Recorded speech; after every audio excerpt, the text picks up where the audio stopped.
అందరికీ నమస్కారం. శ్రీమాత్రే నమః. త్రినాథ వ్రత కథ గురించి ఇప్పుడు ఈ వీడియోలో తెలుసుకుందాము. మా ఛానల్కి ఇదే మొదటిసారి వచ్చినట్టయితే మా ఛానల్ని సబ్స్క్రైబ్ చేసుకోండి.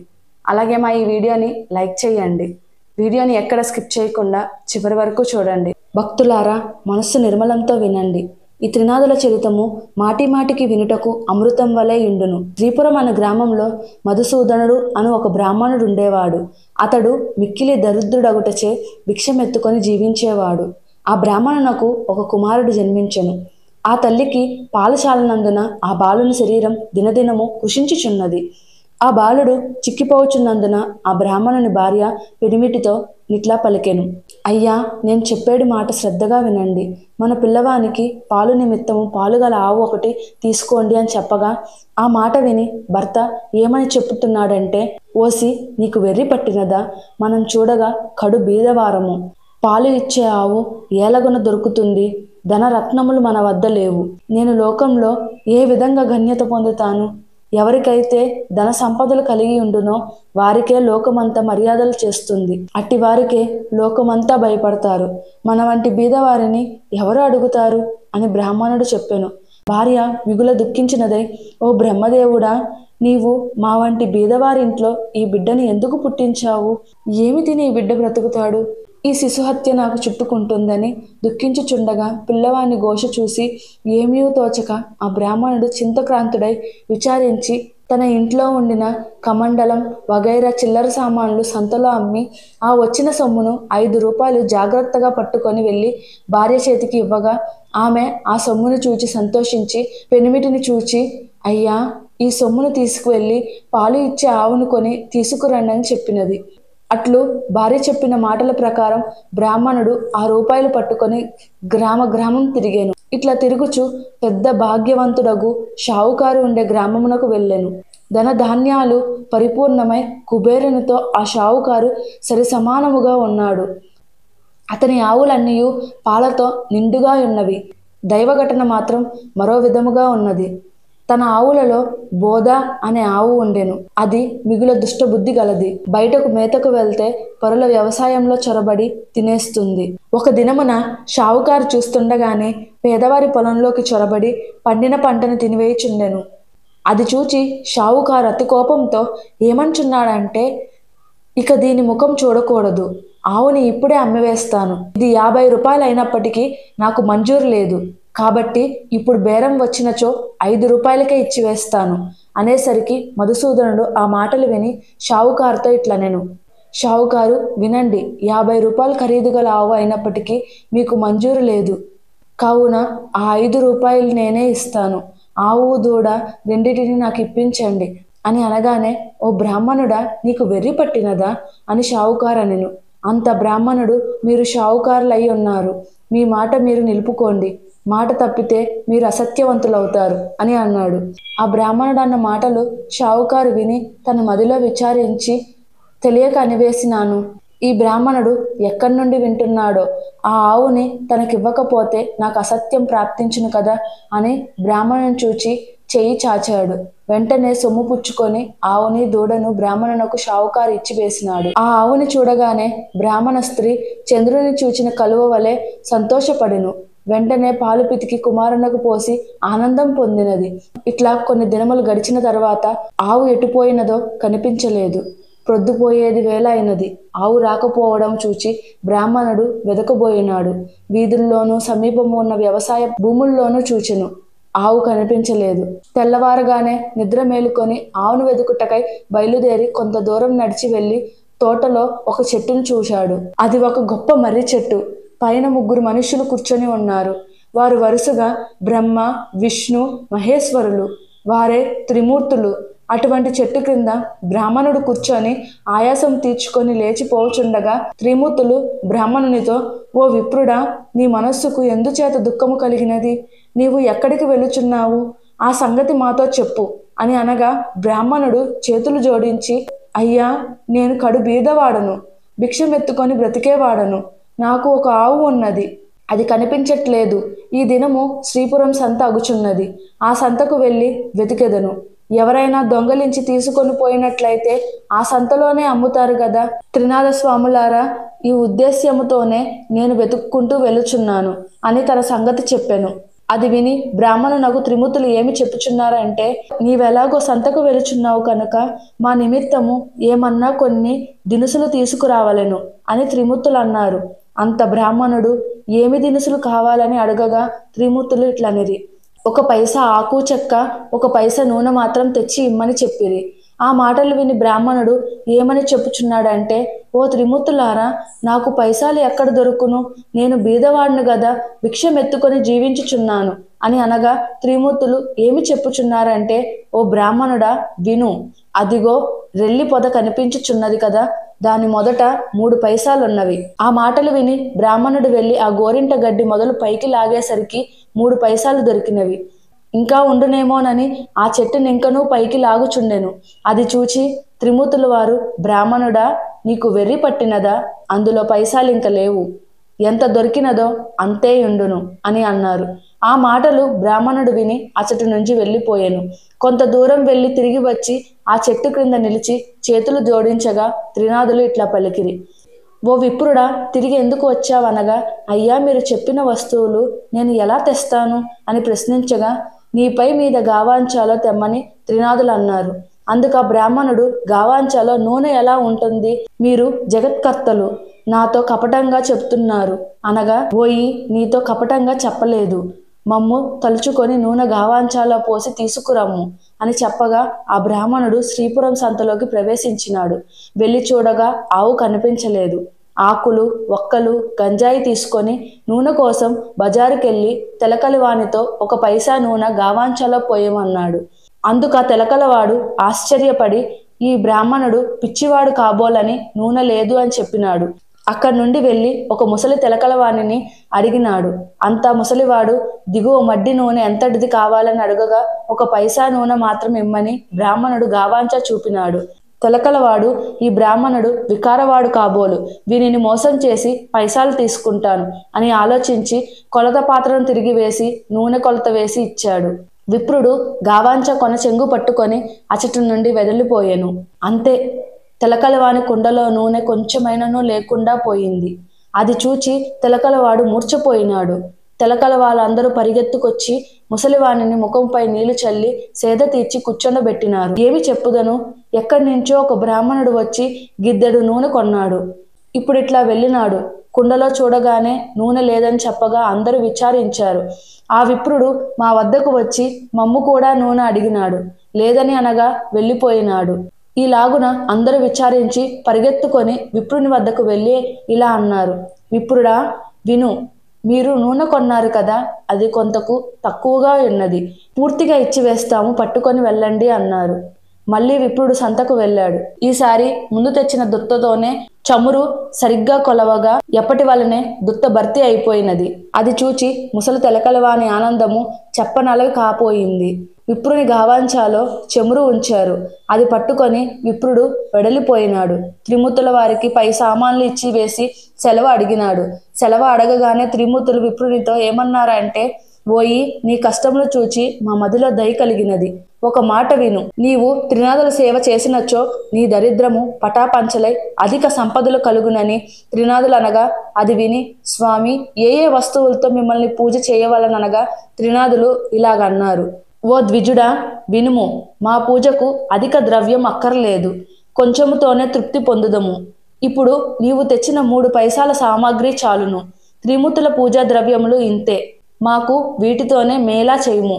3 మట్టి చిలుములు యందు గంజాయి నలిపి అందులో నిప్పులు ధూపము వేయవలను. దీప ప్రమిదలు 3 చేసి అందులో చెమురు వేసి ఒత్తులు వేసి ఆకు చెక్కలు జాగ్రత్త చేసి ఉంచి రాత్రి తొలిజాములో నీ ఇంటిలోనికి నీ స్నేహితులని పిలిచి పూజా ద్రవ్యములు తెచ్చి అచట ఉంచి సకల పదార్థములను స్వాములకు సమర్పించవలను. అలాగున్న చేసిన సకల పాపములు నివారించును. అది విని ద్విజుడు పూజ చేయుటకు ఉపక్రమించెను. చెట్టు మొదటనే పూజ ఆరంభించి గంజాయి ముందు తయారుపరిచాడు. అప్పుడు త్రిమూర్తులు నీ గావాంచ చెంగు చీర ఒత్తులు చేయమనగా ద్విజుడు చెప్పుచున్నాడు. నేను బీద బ్రాహ్మణుడను, భిక్షమెత్తుకొని దినము గడుపుకొని కుటుంబ పోషణ చేసుకొనుచున్నాను. అన్న వస్త్రములకు బహు కష్టపడుచున్నాను. దీపం ముట్టించుటకు అగ్గి లేదు. నా గావాంచ ఒత్తులకు ప్రాప్తమైనది. నా ఆవు దొంగల పాలైనది.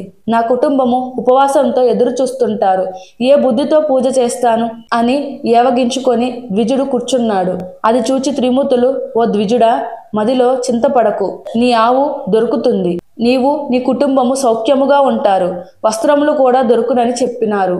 అంతటా బ్రాహ్మణుడు చేతులు జోడించి, స్వాములారా, అటువంటి భాగ్యం నాకెప్పుడు కలుగుతుందో అప్పుడు 5 మేళాలు స్వామివారికి ఇస్తాను. ఈ మాట సత్యమని చెప్పినాడు. దీపం వెలిగించుటకు అగ్గి లేదే, నేను ఏమి చేయగలను అనగా త్రిమూర్తులు చెప్పుచున్నారు. ఓ బ్రాహ్మణుడా, నీ 2 నేత్రములు మూసుకో. వెంటనే బ్రాహ్మణుడు నేత్రాలు మూసుకొనగా అకస్మాత్తుగా దీపం వెలిగినది. అది చూచి బ్రాహ్మణుడు ఆనందించి స్వామికి మేళా సమర్పించాడు. మేళా ఇచ్చివేసి ఆనందంతో బ్రాహ్మణుడు చేతులు జోడించి సాష్టాంగ దండ ప్రణామాలు చేశాడు. త్రిమూర్తుల వద్ద సెలవు పొంది కొంచెం దూరం నడిచి వెళ్ళుచుండగా త్రోవలో ఆవు దూడని చూసి సంతోషించి, త్రినాథుల వారు నా యందు దయ ఉంచి ఆవుని దూడని తెచ్చి ఇచ్చినారు. వారి పూజ బాగుగా చేసినాను అని భావించుకొని ఆవుని దూడని తీసుకొని పోయి ఇంటికి చేరినాడు. చూడగా తన ఇంట్లో సిరి సంపదలు పరిపూర్ణముగా ఉన్నవి. అది చూసి అధికముగా సంతోషం పొంది కడు శ్రద్ధతో పూజ సమర్పించాడు. చేసిన కార్యక్రమంను అందరికీ విశదముగా తెలియపరిచాడు. తన స్నేహితులను రప్పించి వెనుకటి వలనే మేళా సమర్పించాడు. మేళా చేయి పద్ధతిని అందరికీ చెప్పగా అంతా ఒప్పుకున్నారు. ఆ రాజ్యంలో ఉన్న ప్రజలందరూ త్రినాథ పూజ చేశారు. అందరి ఇండ్ల యందు సుఖ సంతోషములు నిండెను. దానివల్ల షావుకారులందరూ వ్యాపారాలు మూసివేసినారు. అందరూ ఆ దేశపు రాజు వద్దకు వెళ్ళి ఫిర్యాదు చేశారు. వారిని చూచి రాజు, మీరందరూ ఎందుకు వచ్చినారు అని అడగగా, అయ్యా, మా ఫిర్యాదు మీరు వినవలయును. మధుసూదనుడు అనే పేద బ్రాహ్మణుడు ఒకడు భిక్షమెత్తుకొని జీవించేవాడు. శ్రీపురం వెళ్ళి వచ్చి త్రినాథుల మేళాని ఆచరించినాడు. త్రినాథులు ఏ దేవతలో వారిని ఆ బ్రాహ్మణుడు పూజించగానే సకల సంపదలు అతనికి కలిగినవి.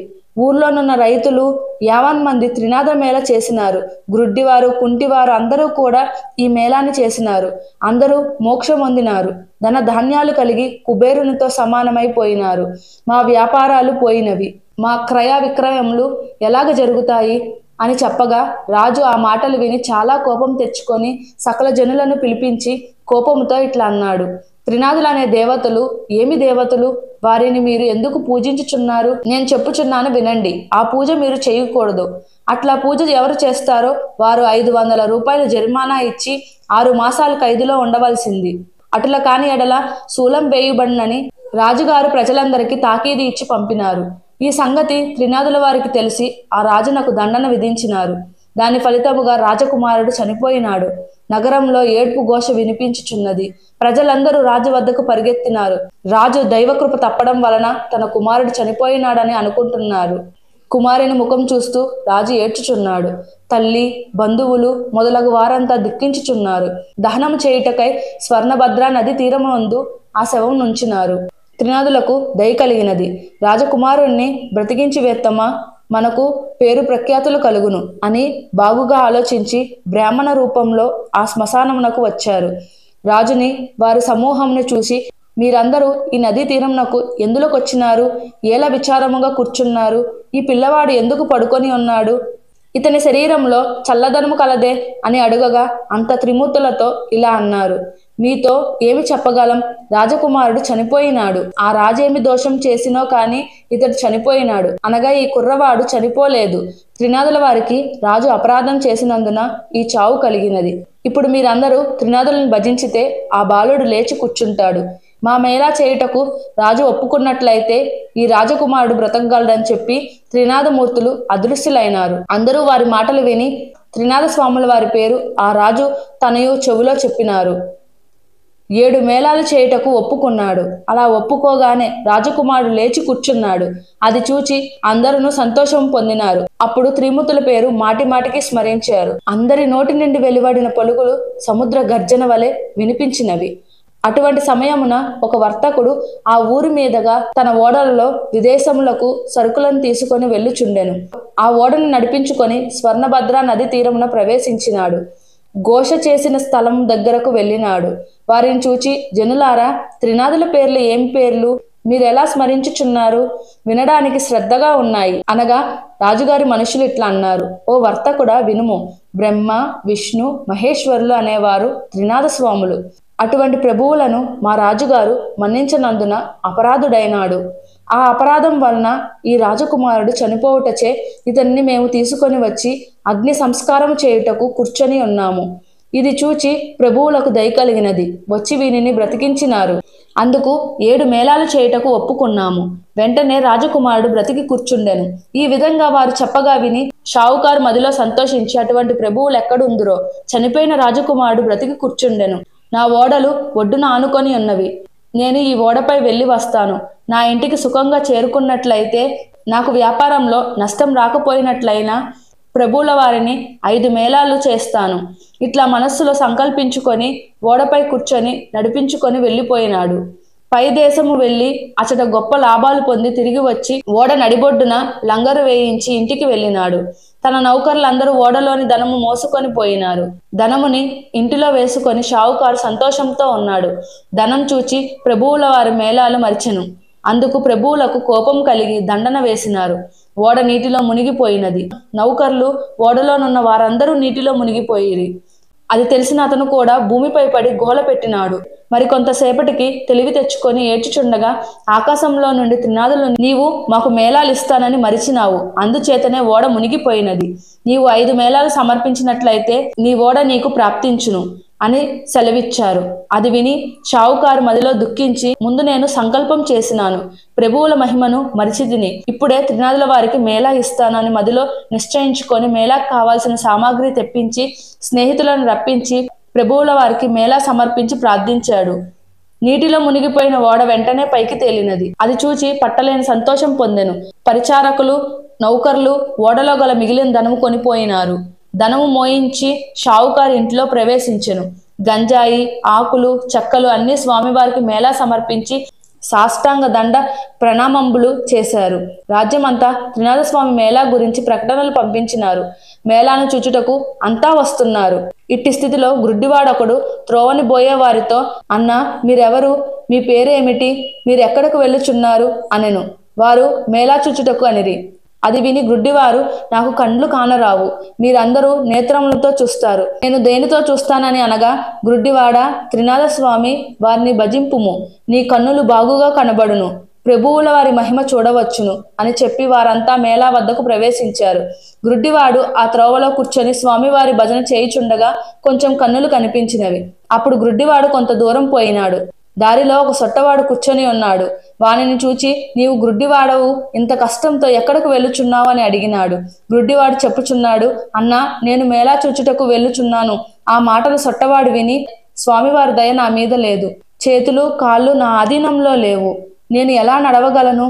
నీకు కాళ్ళున్నవి, దేక్కొని వెళ్ళగలవు. అంత గ్రుడ్డివాడు చెప్పుచున్నాడు, నీవు త్రినాథ స్వామి వారిని భజింపుము, నీ కాళ్ళు చేతులు బాగవుతావి. క్షణంలో ఇద్దరం కలిసి వెడలిపోదాము. నేను కేవలం గ్రుడ్డివాణ్ణి, ఏమాత్రం కన్నులు కనిపించట్లేదు. త్రినాథ స్వామి వారిని భజించినాను కనుక కొంచెం కనిపిస్తున్నది. అందుచే నీవు కూడా స్వామివారిని భజించావంటే నీ బాధలు నివారణ చేస్తారు అని చెప్పగా సొట్టవాడు త్రినాథ త్రినాథ అని భజించినాడు. గ్రుడ్డి అన్న, నీకు కాళ్ళున్నవి, నడవగలవు. నన్ను నీ భుజం మీద కూర్చొని పెట్టుకొని నెమ్మదిగా నడిచి వెళ్ళు. నేను త్రోవ చెప్తుంటాను. నిశ్చింతగా ఇద్దరం మేళా చేరుకుందాము అని సొట్టవాడు చెప్పాడు. అతని మాటలు విని గ్రుడ్డివాడు సొట్టవాణిని భుజంపై కూర్చొని పెట్టుకొని మేళాకు నడిచిపోతున్నాడు. నేస్తమా, నా నేత్రాలు కొంచెముగా కనిపించుచున్నవి అని అనగా సొట్టవాడు, అయ్యా, ఇప్పుడు నడిచిపోగలను. ఈ విధంగా గ్రుడ్డివాడు సొట్టవాడు కలిసి త్రినాథస్వామి మేళా దగ్గరకు ప్రవేశించినారు. ఆ మేళా జరుగు స్థలం నాకు నిత్యం ఒక వైష్ణవుడు వస్తూ ఉండేవాడు.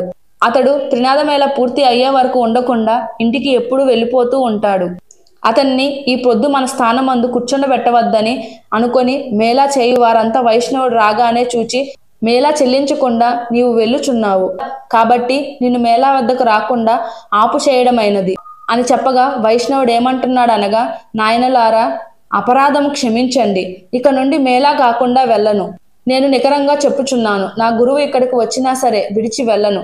దైవయోగమున ఆ క్షణమే గురువు వచ్చి వైష్ణవుని ఇంటిలోనికి వెళ్ళినాడు. ఆ శిష్యుడు ఎక్కడకు వెళ్ళినాడు, ఈ దినము అగుపించలేదు అని వైష్ణవుని గురించి అతని తల్లిని అడిగినాడు. అప్పుడు అతనితో ఇలా చెప్పినది, నా కుమారుడు మేళా వద్దకు వెళ్ళినాడు. గురువు మేళా ఎవరిదని అడిగినాడు. అందుకు ఆ ముసలమ్మ అది త్రినాదుల మేళా అని చెప్పినది. ఆ మాటలు విని గురువు అక్కడకు వెళ్ళి చూడగా అంతా స్వామివారిని భక్తి శ్రద్ధలతో పూజ చేస్తున్నారు. అది చూచి గురువుకి కోపం వచ్చి బాగా తిట్టి మేళా స్థలంని సామాగ్రిని కాలితో తన్నివేశాడు. తరువాత వైష్ణవుని పట్టుకొని బరాబరా లాక్కొని పోయినాడు. కొంత దూరం వెళ్లేసరికి బోరున వర్షం కురియసాగినది. కటిక చీకటి కావడం వలన త్రోవ కనిపించడం లేదు. గురు శిష్యులు చెల్లాచెదిరే అతి కష్టం మీద గురువు గారి ఇంటికి చేరుకున్నారు. గురువు ఇంటిలో చూడగా అతని తల్లి గడప వద్ద కూర్చొని ఏడ్చుచున్నది. గురువు ఆశ్చర్యపడి లోనికి పోయి చూడగా అతని భార్య కుమారుడు చనిపోయినారు. వారిని చూచి గురువు మూర్ఛపోయాడు. శిష్యుడు పట్టుకొని లేపి కూర్చుండబెట్టి ముఖంపై నీళ్లు చల్లి, అయ్యా, తమరు త్రినాథ స్వామి వారికి అపరాధములు త్రినాథ మేళాను పాడు చేశారు. అందుకే మీకు ఇది ప్రతిఫలము. మీరు నిష్ఠతో స్వామివారి మేళాను చేసిన ఎడల మీ భార్య కుమారులు బ్రతుకుతారు అని శిష్యుడు అనగా ఆ మాటలు విని గురువు 5 మేళాలు ఇచ్చుటకు ఒప్పుకున్నాడు. వెంటనే భార్య కుమారులు లేచి కూర్చున్నారు. త్రినాదుల మేళా పాడు చేసినందుకు తగిన శిక్ష దొరికింది. నేను మూర్ఖుడను, అధముడను, ప్రభువుల వారి మహిమ తెలుసుకొనలేకపోతిని అని ప్రభువుల వారిని క్షమాపణ వేడి మేళాకు కావాల్సిన పదార్థములు యావత్తు తెప్పించి అందరితో కలిసి మేళా సమర్పించినాడు. నూనె కాండము చెల్లినది. ప్రభువుల వారి పూజ కావచ్చినది. ఆకులు, చెక్కలు, గంజాయి అందరూ పంచుకొని సేవించి సుఖ సంతోషాలు అనుభవించారు. ఇప్పుడు ఈ కథ యొక్క ఫలశ్రుతి గురించి తెలుసుకుందాం. ఈ చరిత్ర ఎవరు వింటారో వారికి కుష్ఠవ్యాధి, గుడ్డితనం కూడా పోయి తరిస్తారు. పుత్రులు లేని స్త్రీలు నిర్మలంగా వింటే పుత్రులు పుడతారు. ఎవరైనా కొంటెగా హాస్యము చేసిన ఎడల నడ్డితనము, గుడ్డితనము కలుగుతుంది. 3 త్రిమూర్తులను 3 స్థలముల నుంచి ముందు విష్ణువుని పూజించవలెను. చందనము, పువ్వులను తెచ్చి త్రిమూర్తులను వేరువేరుగా పూజించవలెను. నైవేద్యం సమర్పించి గంజాయిలో అగ్నిని వేయవలెను. తాంబూలము 3 భాగములుగా చేసి ఉంచవలెను. త్రిమూర్తుల వారి ఎడమ భాగము వినాయకుడిని ఉంచవలెను. 3 దీపములు వెలిగించి, ఓ త్రినాథ స్వాములారా దయచేయండి అని అనవలెను. అంతా సమర్పించి త్రినాథుల స్వామి వారికి పాదాలపై పడవలెను. అందరూ నిర్మలమైన మనస్సుతో కూర్చొని కథ వినవలెను. ప్రసాదం అందరూ పంచుకొని సేవించవలెను. ఈ విధంగా త్రినాథులను పూజించి తరించండి. ఇదండి త్రినాథుల కథ. ఈ వీడియో కనుక మీకు నచ్చినట్టయితే లైక్ చేయండి. అలాగే మా ఛానల్ని సబ్స్క్రైబ్ చేసుకోండి. ఇలాంటి మంచి మంచి వీడియోస్తో మళ్ళీ మీ ముందుకు వచ్చేస్తాను. ధన్యవాదాలు.